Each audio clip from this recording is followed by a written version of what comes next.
بسم اللہ الرحمن الرحیم۔ السلام علیکم۔ ویڈیو دیکھنے سے پہلے آپ سے گزارش ہے چینل کو سبسکرائب کریں۔ Thank you. آئیں ویڈیو دیکھتے ہیں۔ حضرت عمر فاروق کی شہادت کا کون سا دن تھا؟ کچھ علماء کہتے ہیں اس میں بہت اختلاف ہے حضرت عمر کی شہادت کے دن کے بارے میں۔ وجہ اس کی یہی ہے کہ صحابہ کرام کسی کی ولادت اور شہادت کے دن کو ویلیو نہیں دیتے تھے۔ صحابہ کرام ان دنوں کو ویلیو دیتے تھے جو شریعت نے متعین کیے ہیں۔ یہ تو ہم لوگوں نے غیر مسلموں سے طریقے سیکھے ہیں، غیر مسلموں سے طریقے سیکھے ہم لوگوں نے کہ بھائی فلاں دن بڑا ہے، فلاں دن چھوٹا ہے، فلاں فلاں پیدا ہوا تھا۔ اسلام میں ایسا کچھ نہیں ہے۔ دیکھو نبی صلی اللہ علیہ وسلم کی ولادت کا دن پیر کا دن تھا نا۔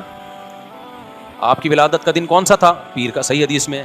لیکن آپ نے مقدس دن جمعے کو قرار دیا، حالانکہ یہودیوں کے لیے ہفتہ تھا، عیسائیوں کے لیے اتوار تھا۔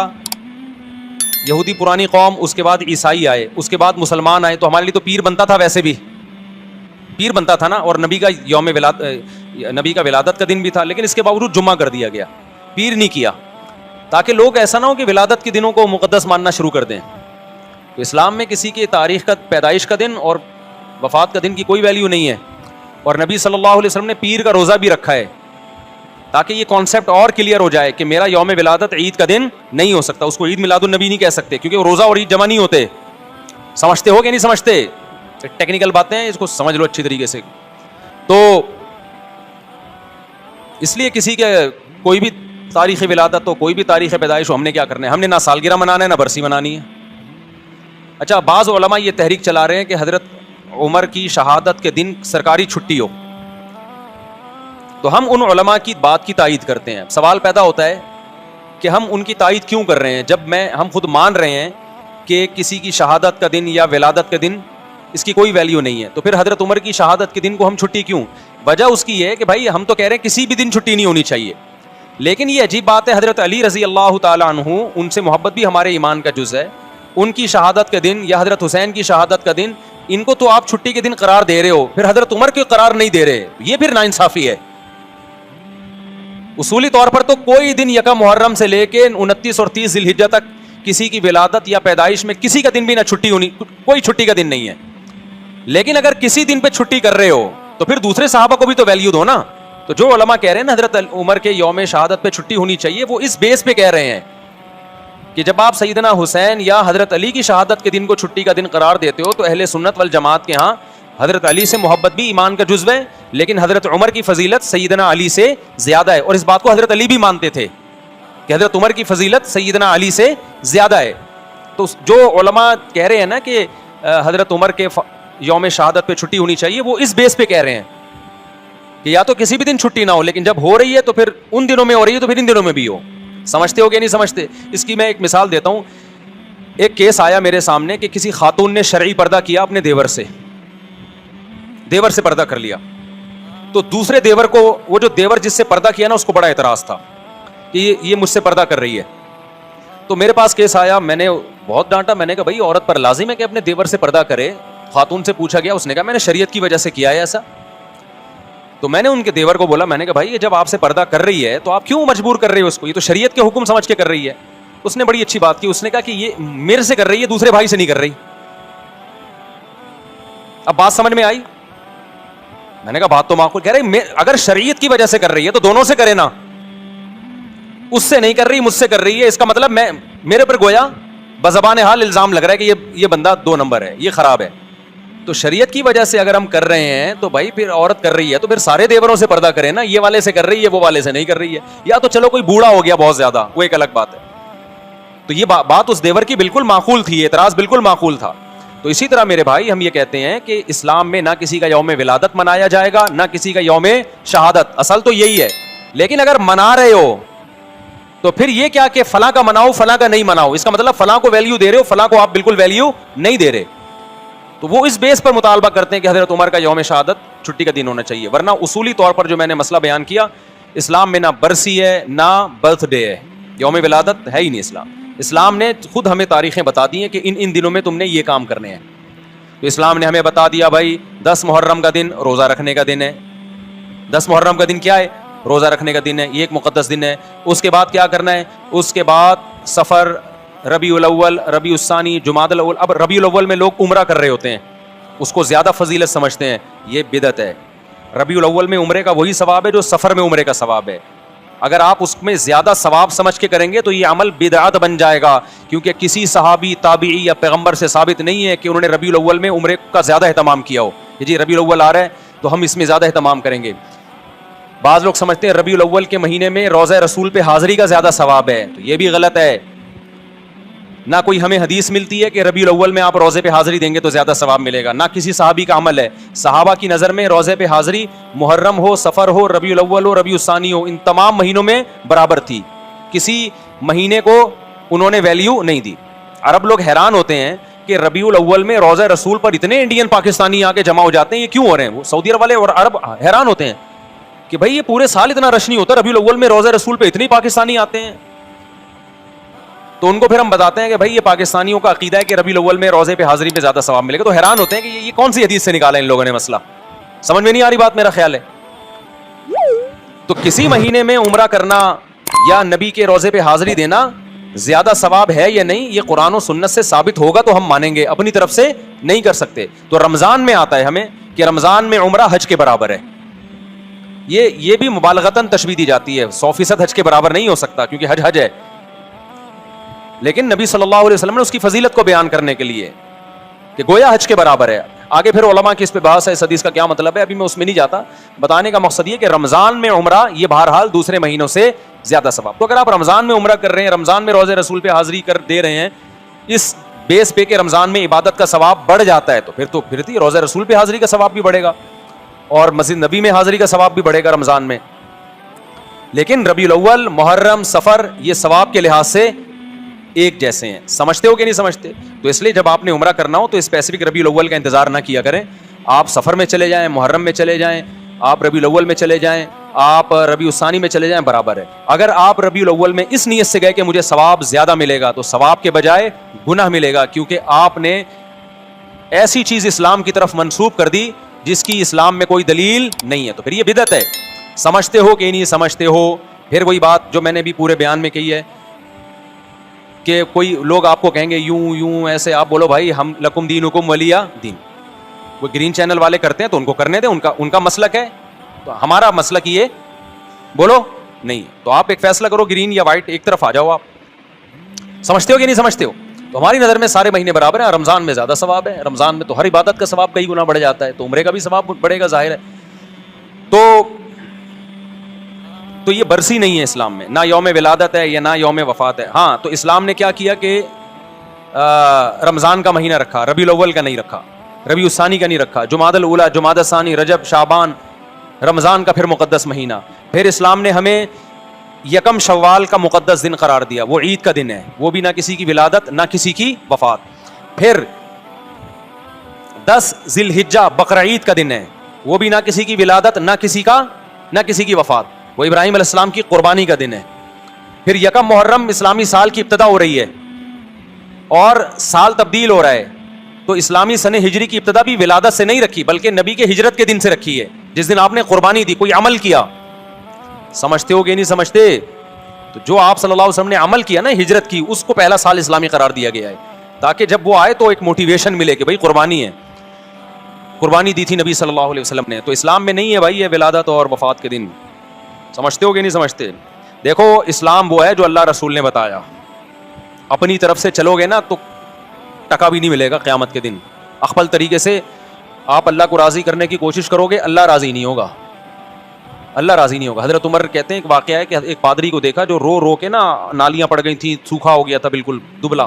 حضرت عمر اس کو دیکھ کے رو پڑے, کہا کہ دنیا میں بھی اپنے آپ کو عذاب میں ڈالا, آخرت میں بھی عذاب میں, کیونکہ دین برحق کو فالو نہیں کر رہا, اپنی طرف سے اللہ کو راضی کرنے کی کوشش کر رہا ہے.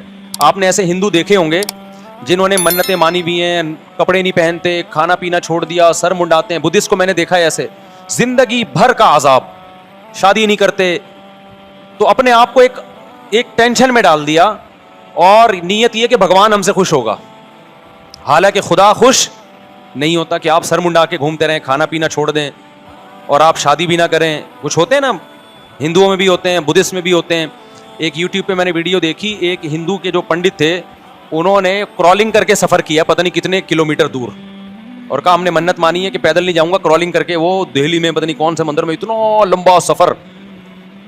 تو کیا آپ سمجھتے ہو کہ اللہ اس عمل سے خوش ہوگا؟ آپ نے اپنی دنیا کو بھی عذاب میں ڈال دیا اور آپ نے اپنی آخرت بھی برباد کر دی. چند صحابہ نبی کی خدمت میں آئے حضرت عائشہ کے گھر, تو انہوں نے نبی کا عمل پوچھا کہ نبی صلی اللہ علیہ وسلم کیا عمل کرتے ہیں. حضرت عائشہ نے بتایا کہ آرام بھی کرتے ہیں, تہجد بھی پڑھتے ہیں, کھاتے بھی ہیں, روزہ بھی رکھتے ہیں. انہوں نے کہا وہ تو پیغمبر ہیں بھائی, ان کے تو سارے اگلے پچھلی خطائیں معاف ہیں, ہم پوری رات عبادت کریں گے, سوئیں گے نہیں. اور ایک نے کہا میں گوشت نہیں کھاؤں گا, گوشت کھاتا ہے انسان کے جسم میں طاقت آتی ہے, گوشت میں لذت بھی ہے, میں خدا کی خاطر سبزیوں پہ گزارا کروں گا. اصل لذت گوشت میں ہے سبزیوں میں؟ ابے کیا ہو گیا, بول لو نا. میں بھی تو, اصل لذت تو گوشت میں ہے, پروٹین کس میں ہے؟ چہرے پہ جو چمک پیدا ہوتی ہے سبزیاں کھانے سے نہیں ہوتی, گوشت کھانے سے ہوتی ہے. آپ کی آواز میں جو طاقت, میری آواز میں بھی طاقت نہیں, بول بول کے آدھا ہو گیا ہوں میں, گھنٹے سے بول رہا ہوں, 2 گھنٹے سے. تو ورنہ جو آپ کی آواز میں طاقت پیدا ہوتی ہے وہ ککڑی کھیرے سے ہوتی ہے, یہ گوشت سے ہوتی ہے. اچھا مجھے ایک بات بتاؤ, گوشت خور جانور دھاڑتے ہیں یا سبزی خور جانور دھاڑتے ہیں؟ سبزی کھانے والے بکری دمبا کبھی دھاڑتے ہوئے دیکھا ان کو؟ یوں کر کے بکری بول رہی ہے, کبھی دیکھا آپ نے؟ اور شیر کی دھاڑ چڑیا گھر میں بھی دیکھ لو گے نا, حالانکہ چڑیا گھر میں وہ پورے نیچرل ماحول میں ہوتا نہیں, وہ پراپر طریقے سے دھاڑتا نہیں ہے, لیکن ڈر جاتا ہے آدمی. اگر چڑیا گھر میں پیچھے زو میں کہیں پیچھے شیر کھڑا ہوا, آپ یہاں اور ایک دم دھاڑ کی آواز ہے, بندہ 2 منٹ کے لیے لڑک جاتا ہے. تو یہ جو دھاڑتا ہے, کتا غراتا ہے, کیسی آواز ہوتی ہے نا اس کی, پاورفل. بلی جب جھپٹنے کے لیے تیار ہوتی ہے, غراتی, کیسی خطرناک آواز ہوتی ہے. تو کیا سبزیاں کھا کے ہوتی ہے یہ؟ تمام گوشت خور مخلوق میں اللہ نے ایک دہشت رکھی ہے, ایک وحشت رکھی ہے, آواز میں پاور رکھی ہے, چال میں پاور. چیتے کی چال دیکھیے کیسی ہوتی ہے. تم لوگ کو نہیں غیرت آئے گی, تم لوگ کو نہیں غیرت آئے گی یار, تم لوگ کو نہیں بات سمجھ میں آتی. چیتے کی چال دیکھی ہے, اسٹائل دیکھو چیتے کا یار. چیتا ایک ویژن بناتا ہے, بیٹھا ہوتا ہے, 20 ہرن اس کے سامنے سے گزرتے ہیں, وہ ہر ایک سے دل نہیں لگاتا. پہلے وہ ایسے نہیں چھچوروں کی طرح بھاگنا شروع کر دے, کبھی اس ہرن کے پیچھے, وہ نہیں آئے تو چلو یہ والا ہرن, یہ نہیں آئے یہ تو گلی ڈنڈا کھیل رہا ہے ایک طرح سے. ایسا نہیں کرتا چیتا, کیونکہ گوشت خور ہے نا, تو ہر کام خاندانی طریقے سے ہوگا. چیتے پہ پوری ڈاکومنٹری آپ دیکھیں, گوروں نے بنائی ہے. چیتا کیا کرتا ہے, پہلے تمیز سے بیٹھے گا, 20-30 ہرن قریب سے گزر رہے ہیں, چھچوروں کی طرح ہر ایک کے پیچھے نہیں بھاگے گا کہ پکڑن پکڑائی شروع ہو جائے, کبھی وہ کبھی وہ.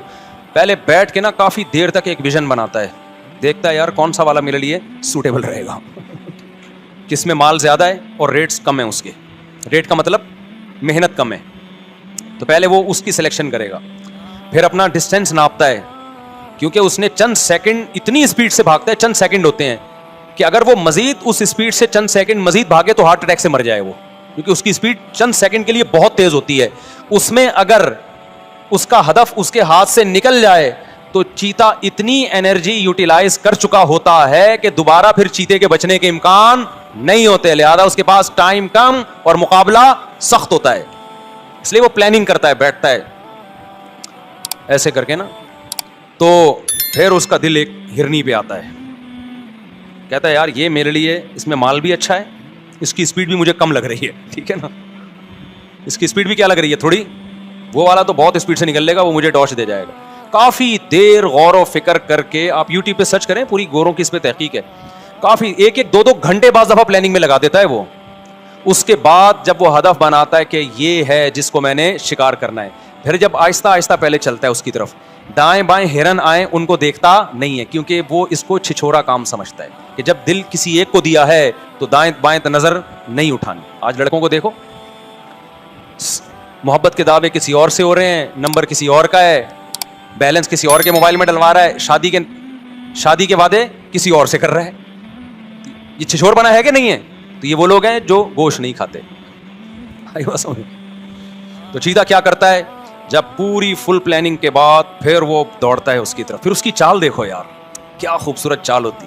پہلے آرام سے جاتا ہے, دائیں بائیں ہرن گزر رہے ہیں ان کو لفٹ ہی نہیں کراتا, کہتے نہیں بھائی ہم نے بڑی پلاننگ کر کے اس کو ہدف بنایا. پھر پلاننگ کرتا ہے کتنی دیر آہستہ چلنا ہے, کتنی دیر درمیانی اسپیڈ سے, اور کتنی دیر اتنی اسپیڈ سے کہ وہ لاسٹ ہے بس, اس کے بعد اگر نشانہ خطا ہو گیا تو میں مر جاؤں گا.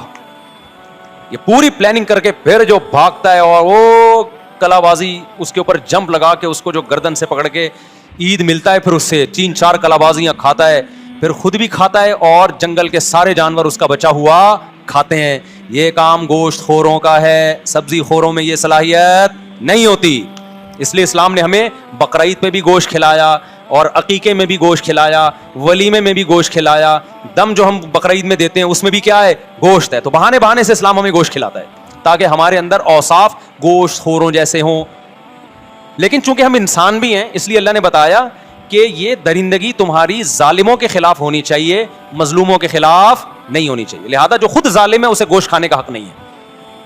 یہ دہشت تم نے ملک دشمنوں کے خلاف نکالنی ہے, ظالموں کے خلاف نکالنی ہے. اب چونکہ ہم ظالم کے خلاف نہیں لڑتے, صحیح جگہ لڑ نہیں رہے ہیں جہاں لڑنا چاہیے, ملک کے دفاع میں نہیں لڑ رہے, تو پھر بیوی سے لڑ رہے ہیں, بچوں سے لڑ رہے ہیں. باپ گھر میں آتا ہے ایسے جیسے چنگیز خان نے بغداد پہ حملہ کر دیا, بچے کانپنا شروع کر دیتے ہیں. تو ایسے ابا کو چاہیے گوشت کھانا چھوڑ دے, کیونکہ گوشت کھانے سے قوت غضبیہ بڑھتی ہے. سمجھتا ہے کہ نہیں سمجھتا؟ اور یہ بھی خوب اچھی طرح سمجھ لو کہ زیادہ شادیاں جو کرتا ہے اس کو بھی گوشت کھانا پڑتا ہے. سبزی پہ آپ 4 بیویاں نہیں رکھ سکتے, صحیح بتا رہا ہوں میں. یہ حدیث سے بھی ثابت ہے. ایک صحابی نے کہا کہ میں نکاح نہیں کروں گا. نبی کے پاس آئے, یا رسول اللہ میں جب گوشت کھاتا ہوں مجھے خواہش پیدا ہوتی ہے, نکاح کا خیال پیدا ہوتا ہے. تو وہ رہبانیت کی طرف جا رہے تھے کہ میں گوشت چھوڑ دوں گا تاکہ میرے دل میں جذبات پیدا نہ ہو اور اللہ اللہ کروں بیٹھ کے. حدیث کا مفہوم ہے. تو آپ صلی اللہ علیہ وسلم نے فرمایا نہیں, حدیث کا مفہوم کہ حلال چیزوں کو خود پر حرام مت کرو, کھاؤ گوشت, اور اگر خواہش پیدا ہوتی ہے تو نکاح کرو. سمجھتے ہو کہ نہیں سمجھتے ہو؟ تو گوشت ضروری. اب تو ڈاکٹر بھی اس کو پروموٹ کرنا شروع کر دیا بھائی. یہ جو موٹاپا آتا ہے نا, میں گیا ہوں تنزانیہ کے جنگلوں میں, وہاں میں نے ایسی قوم دیکھی ہے جو صرف گوشت کھاتے ہیں, موٹاپا نہیں ہے ان میں موٹاپا نہیں ہے, لمبی لمبی عمریں ہوتی ہیں ان کی. لیکن جو چاول کھاتے ہیں ہر وقت, چاول, بریانیاں, پلاؤ, تو وہ تھوڑے دن میں کیا ہو جاتے ہیں بھائی, دیگوں کی بریانیاں کھاتے کھاتے خود دیگ بن گئے. بس ایک ڈھکن کی دیر ہے. سمجھ رہے ہو؟ کھائیں, منع نہیں کیا آپ کو, لیکن زیادہ فوکس کس کو کریں آپ؟ بھائی ڈاکٹر سے پوچھ لیں, ایسا نہ ہو گوشت کھا کے مر جائیں, کچھ اور ہو جائے. میں تو ایک موٹیویشن کے لیے بات کر رہا ہوں, باقی ڈاکٹر بتائے گا آپ کو کیا کھانا ہے کیا نہیں کھانا. میں تو کوئی اور سوال کا جواب دینے لگا تھا, یہ مجھے ادھر پتہ نہیں کدھر چلا گیا. میں جواب کیا دے رہا تھا؟ ہاں, تو میں یہ عرض کر رہا تھا کہ دیکھو اپنی مرضی سے شریعت پہ چلو گے نا تو کتنی ہی قربانی دے دو, اللہ کے ہاں وہ قربانی قبول نہیں ہے. تو صحابی آئے نبی کے گھر میں, دیکھا بھائی آپ تو آرام بھی کرتے ہیں اور نماز بھی پڑھتے ہیں, کھاتے بھی ہیں, روزے بھی رکھتے ہیں. انہوں نے کہا نہیں ہم تو, ایک صحابی نے کہا میں ہمیشہ روزے رکھوں گا, ایک صحابی نے کہا بس ساری رات تہجد پڑھوں گا, ایک نے کہا میں گوشت نہیں کھاؤں گا. تو آپ صلی اللہ علیہ وسلم کو جب اطلاع ملی تو آپ خوش نہیں ہوئے. ہوتا تو یہ نا کہ آپ فرماتے ہیں ماشاء اللہ بھائی اتنی قربانی والے لوگ پیدا ہو گئے, اللہ کے لیے گوشت کھانا چھوڑ دیں گے, یہ اللہ کے لیے رات کو سونا چھوڑ دیں گے, سبحان اللہ. نا نا نا نا نا, آپ نے فرمایا کہ میں تو روزے بھی رکھتا ہوں اور ناغے بھی کرتا ہوں, میں تو گوشت بھی کھاتا ہوں, میں تو نکاح, ایک صحابی نے کہا میں نکاح نہیں کروں گا زندگی بھر تاکہ اکیلا زندگی گزاروں اور اللہ اللہ کروں بیٹھ کے. یہی مطلب تھا نا, جب بیوی ہوگی بچے ہوں گے تو ٹینشنیں بھی آئیں گی نا. انہوں نے کہا نہیں میں بیوی بچوں سے دور رہوں گا, اپنی خواہش ہی نہیں پوری کروں گا, اپنی خواہش کو میں کچل دوں گا. دیکھنے میں تو بڑا جذبہ ہے بھائی, کیا خیال ہے کہ آپ کے اندر ایک خواہش پیدا ہو رہی ہے, آپ کو میں نے پوری نہیں کرنی ہے وہ, لیکن اس جذبے کو پیغمبر صلی اللہ علیہ وسلم نے پسند نہیں کیا. نارمل زندگی گزارو. آپ نے فرمایا میں تو نکاح بھی کرتا ہوں اور میں تو روزے بھی رکھتا ہوں, ناغے بھی کرتا ہوں, اور میں تو رات کو آرام بھی کرتا ہوں, نیند بھی کرتا ہوں اور نماز بھی پڑھتا ہوں. آپ نے فرمایا جو میرے طریقے سے ہٹ کے اللہ کو راضی کرنے کی کوشش کرے گا وہ مجھ میں سے نہیں, میرا امتی نہیں ہے, اور ظاہر ہے پھر اس کی بخشش قیامت میں نہیں ہوگی. اخپل طریقے سے اگر آپ قربانیاں دینا شروع کر دو گے, اس قربانی کی اللہ کے ہاں کوئی قدر نہیں. دیکھو ایک آخری مثال دے کے بات ختم کرتا ہوں. ہم رمضان میں روزہ رکھتے ہیں غروب آفتاب تک, غروب آفتاب کے بعد افطار میں جلدی کرتے ہیں. اگر کوئی فنڈر گیری شروع کر دے کہ میں نے جناب 15 گھنٹے کا روزہ رکھ لیا, سب نے رکھا, میں اللہ کی خاطر 1 گھنٹہ اور بھوک برداشت کروں گا, تو ثواب ملے گا گناہ ملے گا؟ گناہ. بھائی جب تک اللہ نے کہا تھا بھوک ہے, اب اللہ نے پابندی ہٹا دی, تو اب اگر تو پانی نہیں پی رہا تو اس سے اللہ خوش نہیں ہوگا. اب یہ تیری اپنی بنائی ہوئی ہے. تو خوب سمجھ لو, بدعات جب ہم کرتے ہیں ہم اپنی طرف سے پیغمبر کو خوش کرنے کی کوشش کر رہے ہوتے ہیں, ہم اپنی طرف سے اللہ کو خوش کرنے کی کوشش کر رہے ہوتے ہیں, لیکن اللہ کہتا ہے کہ یہ تمہارا اپنا گڑا ہوا طریقہ ہے, یہ میں نے نہیں بتایا, لہذا اس سے میں خوش نہیں ہوں گا. پبلک میں واہ واہ ہو جائے گی مگر میں اس سے خوش نہیں ہوں گا. تو اس لیے ہم نے صرف وہ کرنا ہے جو اللہ رسول نے بتایا ہے. بدعت کے قریب نہیں جانا ہم نے, نہ ربیع الاول میں جانا ہے نہ ہم نے محرم میں جانا ہے. سمجھتا ہے کہ نہیں سمجھتا ہے؟ کیوں جائز ہے, کاروبار جائز ہے. میں نے کہا کہ کاروبار کرو, مالی لین دین کرو, دعوتیں کرو, مسلک کی میں پوزیشن واضح ہونی چاہیے. بھائی ہمارا ہم سنی ہے, مسلک کو مرج نہیں کرنا ہم نے. سبیلیں جو چل رہی ہیں چھوڑ دیں, وہاں اپنا کھانا کھائیں, نہ کسی کو منع کریں نہ خود جائیں. جو کر رہے ہیں ان کو کرنے دیں, ان کا مسلک ہے بھائی. بہت سارے فرقے ہیں تو وہ بھی آپ بولیں بھائی ہم چونکہ سنی ہیں, ہم اہل سنت والجماعت ہیں. نبی نے فرمایا تھا 73 فرقے ہوں گے, ایک جنتی. تو ہمارا خیال یہ کہ جو اہل سنت والجماعت ہیں وہ جنتی فرقہ ہے. یہ جو کہتے ہیں نا ہمارا کوئی فرقہ نہیں ہے, تو میں پورا بیان اس پہ کر چکا ہوں, یہ ٹوپی ڈرامہ ہے.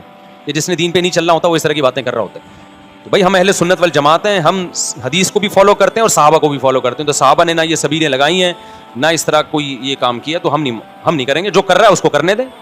سمجھتے ہیں؟ کھانے پینے کی جو محرم میں چیزیں آتی ہیں بدعت ہیں بھائی, واپس کر دیں محبت سے. نہیں پھینکیں نہیں, کسی غریب کو کھلاتے ہیں, رزق کو ضائع نہ کریں.